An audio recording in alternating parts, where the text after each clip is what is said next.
enjoying a cup of brew with CoCo. He's a very happy dog, this dog. He often walks with a skip. We used to, when he was young, roll the conkers for him to chase.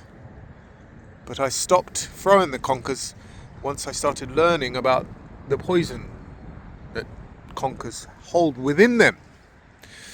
See, if you mistake this with the sweet chestnut, you will have a very bad day. It's not very good for you if you ingest the conkers of a conker tree. But it does have a history to this country.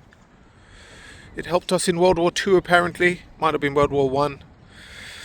They used to ask kids to collect them, and they used to take the acetone out of the conkers to make corsedite explosives, in which they would kill the old Jenny.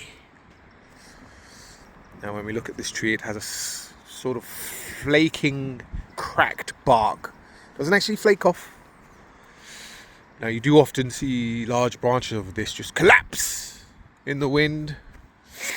You do get a variety of fungi growing these. I've had some good horse mushrooms off of them, field mushrooms that grown around them. Not often. And you do get dryad saddle. Big ass mushroom that grows on these. And I've also had oysters that grow off of the dead ones, as well as velvet shanks. Hopefully we'll get into that during the year. It's weird, we see that one there in the middle, looks like it's dying, but he's not. He looks dead, but he isn't, because he's still got leaves growing out. And the way we can identify the horse chestnut is it has these spindles that grow out as flowers, and they look beautiful when in full bloom. Sometimes they're pink, especially you're in posh areas where they've cultivated them to have these pink chandeliers that stand upright, the way the flowers come out. But normally they're white. They're just a different kind of breed from what I've read. How they do that.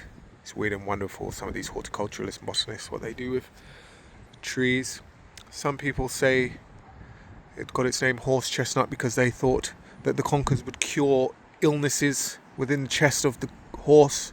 Probably just killed a horse, I don't know. I've never seen a horse eat them. And I know that they're poisonous if you eat them. But they also leave a kind of horseshoe scar on the twig when leaves have left. The leaves come out in these big-handed lobes. You can see they're just starting to come out now. These big fingers that drape out. And as we said, you cannot eat the conkers, but kids used to love playing games with conkers. Remember, you'll walk along the school, if you manage to throw one accurately at Johnny over there's massive head, everyone would have a good laugh. Or you would drill a hole in them and you would do that game, the conkers, where you'd see who had the strongest conker. And we all had our own way of trying to cheat and make our conker stronger. Soak it in vinegar, give it a boil. I don't know how that worked, because I tried that and they always got mash up.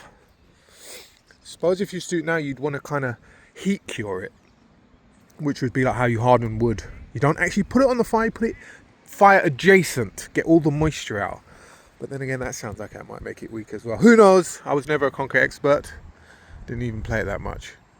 But I do know what you can get, what benefit you can get out of these trees, is they are high in saponins, the conkers, and also those flowers.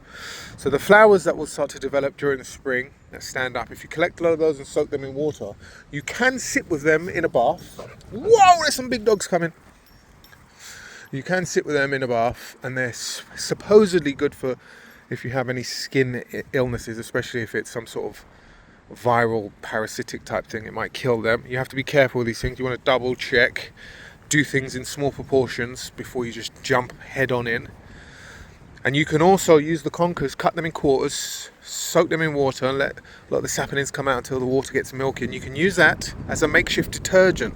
Pour that straight into your washing machine, get rid of the clunks. So if you don't have money for washing up powder, collect conkers, get the goodness out of them, pour that onto your clothes and let that rinse in a washing machine, and you have again become a bushcrafter. I don't know, I ruined that at the end, didn't I? Anyway, take care of yourselves and each other.